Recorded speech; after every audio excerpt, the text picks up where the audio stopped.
కలవరపడొద్దు సుమా. నమ్ముకున్నారు నన్ను కదా, నేను వెంబడిస్తున్నాగా. మీరు ఎలా ఉండాలా? ఏ విషయంలో కూడా కలవరపడకూడదు అని చెప్పాడు. దేవుని పిల్లలు ఎలా ఉండాలమ్మా? కలవరపడకూడదు ఏ విషయంలో కూడా. విశ్వాసిగా నీవు, దేవుడిగా నీవు, ఏ రాని వ్యాధి బాధ ఏమని రాని నెమ్మది కూడా అంతే. నువ్వు కష్టం రాని నెమ్మది ఉండు అంతే.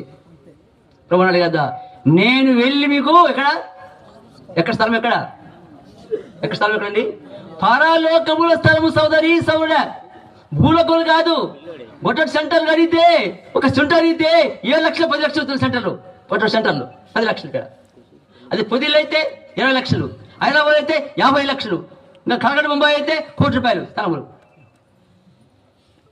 ఒక సెంటు స్థలం అర్థమైందా?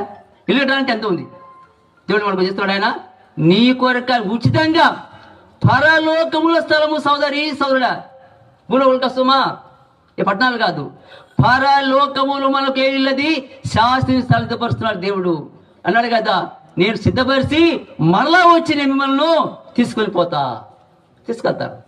ఆయన వచ్చాడు, వెళ్ళాడు, వస్తాడు. మూడోది వస్తాడు, వచ్చాడు, వెళ్తాడు, వెళ్ళాడు, మళ్ళీ వస్తాడు అంతే ఆయన వాడప్పుడు. మరి నువ్వు సిద్ధంగా ఉన్నావా? సచేసుకున్నావా? సిద్ధపడ్డావా? నీవు ఏం తినాలా, ఏం తాగాలా అనుభవించి అదే కోరుకుంటారు కొందరు ఈ లోకంలో, అంతే కదా. ఏం సంపాదించుకోవాలా, ఏం కూర్చో ఇదే చేస్తా వాళ్ళకి. అదేందా? దేవుడు ఇస్తాడు నీకు. మరి నీ గురి ఎక్కడా? అది మన గురి. అబ్రాహాం భూలోకం నుండి తను పెట్టుకున్నాడు, నేను ఎప్పుడు ఆ స్థలంలో ఉండాలా, ఎప్పుడు అదే ఆశ అబ్రాహాంకు. అదేందా? చూడమాట